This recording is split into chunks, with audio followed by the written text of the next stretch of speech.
আসলে আমাদের সবচেয়ে বড় ভুল হচ্ছে ফেসবুকে ইনস্ট্রিম অ্যাড সেটআপ আসার সঙ্গে সঙ্গে আমরা সেটআপ করে দেই। আমাদের উচিত তাৎক্ষণিক ইনস্ট্রিম অ্যাডসটাকে সেটআপ না করে আমাদের ফেসবুক পেজটাকে রিভিউ করে দেখা এবং আমাদের পেজে কোথাও কোনো সমস্যা আছে কিনা সেটা ভালোভাবে পর্যবেক্ষণ করা, যাতে করে আমরা যখন ফেসবুকের কাছে ইনস্ট্রিম অ্যাড সেটআপের জন্য আবেদন করব তখন সেটআপ করার পর ফেসবুক যখন আমাদের পেজটা রিভিউ করে দেখবে তখন যাতে আমাদের পেজে কোনো সমস্যা না পায়। সেই সমস্যা ফেসবুক পাওয়ার আগে আমাদেরই সেই সমস্যাটা খুঁজে বের করা উচিত। তো আসলে অনেকে আমরা বুঝতেই পারি না যে আমাদের ফেসবুক পেজে কোথায় সমস্যা থাকতে পারে বা কোন কোন বিষয়ে সমস্যা থাকার কারণে আমাদের ফেসবুক পেজের ইনস্ট্রিম অ্যাডসটা রিজেক্ট করে দিতে পারে অথবা ইন রিভিউতে অনেক দিন রাখতে পারে। তো আজকের ভিডিওতে আমি জানানোর চেষ্টা করব আপনাদের ফেসবুক পেজে কোন সমস্যাগুলো থাকার কারণে আপনাদের পেজের সেটআপটা অনেক দিন রিভিউতে রাখে অথবা রিজেক্ট করে দিতে পারে। প্রচণ্ড গরম, ঘেমে যাচ্ছি। তো যাই হোক, আপনাদের ফেসবুক পেজের ইনস্ট্রিম অ্যাড সেটআপ চলে আসলে আপনার তাৎক্ষণিক আপনাদের সেটআপটা না করে আপনারা আপনাদের ফেসবুক পেজটাকে বা প্রোফাইলটাকে ভালোভাবে রিভিউ করবেন।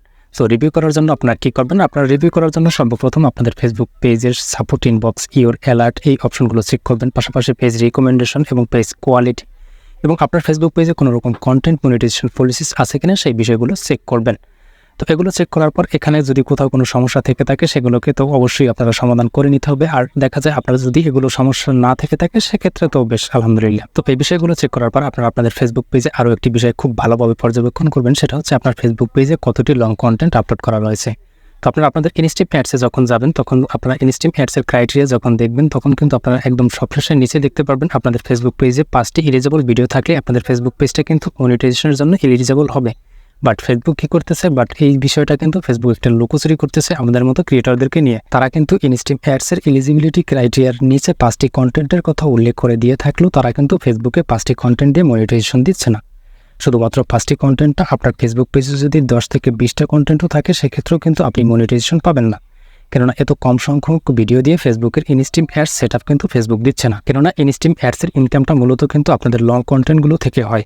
আর আপনার ফেসবুক পেজে যদি লং কন্টেন্টের সংখ্যা কম থাকে সেক্ষেত্রে আপনাকে কিন্তু মনিটাইজেশন দিয়ে ফেসবুকের কোনোই লাভ নেই, যে কারণে ফেসবুক কিন্তু আপনাকে এই এত কম সংখ্যক ভিডিও দিয়ে আপনার পেজে ইনস্ট্রিম অ্যাড সেটআপ দিবে না। যে কারণে আপনার ফেসবুক পেজে যদি লং ভিডিওর সংখ্যা কম থেকে থাকে সেক্ষেত্রে আপনার ফেসবুক পেজে ইনস্ট্রিম অ্যাড সেটআপ করার আগে আপনি অবশ্যই দেখা যায় 40 থেকে 50টা ভিডিও আপলোড করে নেবেন। এক্ষেত্রে আপনি যখন ইনস্ট্রিম অ্যাড সেটআপ করবেন আপনার পেজে যখন লং ভিডিওর সংখ্যা ফেসবুক বেশি দেখতে পারবে তখন কিন্তু আপনার ফেসবুক পেজের মনিটাইজেশনটা খুব দ্রুত দেওয়ার সম্ভাবনা থাকবে। এছাড়াও আপনারা আপনাদের ফেসবুক পেজে যদি কোনো প্রকার কপি কন্টেন্ট আপলোড দিয়ে থাকেন সেই কন্টেন্টগুলিকে অবশ্যই আপনারা ডিলিট করে নেবেন। এরপরে আপনারা আপনাদের নিজস্ব অরিজিনাল ভিডিও নিয়মিত আপনারা আপলোড করতে থাকবেন যতদিন না পর্যন্ত আপনাদের ইনস্ট্রিম অ্যাডসটা সেটআপ অ্যাপ্রুভ আসে। তো এরপরে আপনি আরও একটি কাজ করবেন, সেটি হচ্ছে আপনি আপনার ফেসবুক পেজে ইনস্ট্রিম অ্যাড সেটআপ করার কয়েকদিন আগ থেকে এবং সেটআপ অ্যাপ্রুভ পাওয়া পর্যন্ত আপনি নিয়মিত কয়েকদিন লাইভ করবেন। সেই লাইভটা আপনি প্রতিদিন করার চেষ্টা করবেন, তাহলে আপনি যত বেশি লাইভ করবেন তত দ্রুত আপনার ফেসবুক পেজের ইনস্ট্রিম অ্যাডসটা সেটআপ চলে আসবে।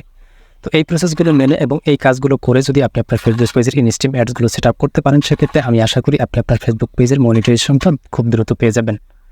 তো যাই হোক, আজকের ভিডিও পর্যন্ত আশা করি ভিডিওটি আপনাদের কাছে অনেক বেশি হেল্পফুল হবে এবং ইনফরমেশনগুলো যদি আপনাদের কাছে উপকৃত হয়ে থাকেন সেক্ষেত্রে আপনি ভিডিওটি অবশ্যই আপনার টাইমলাইনে শেয়ার করে দিয়ে রাখবেন, কারণ আপনার একটি শেয়ারও হতে পারে আপনার কোনো একজন কাছের বন্ধু এই ভিডিওটি দেখে তাদের উপকারে আসতে পারে। আজ এ পর্যন্তই, আল্লাহ হাফেজ।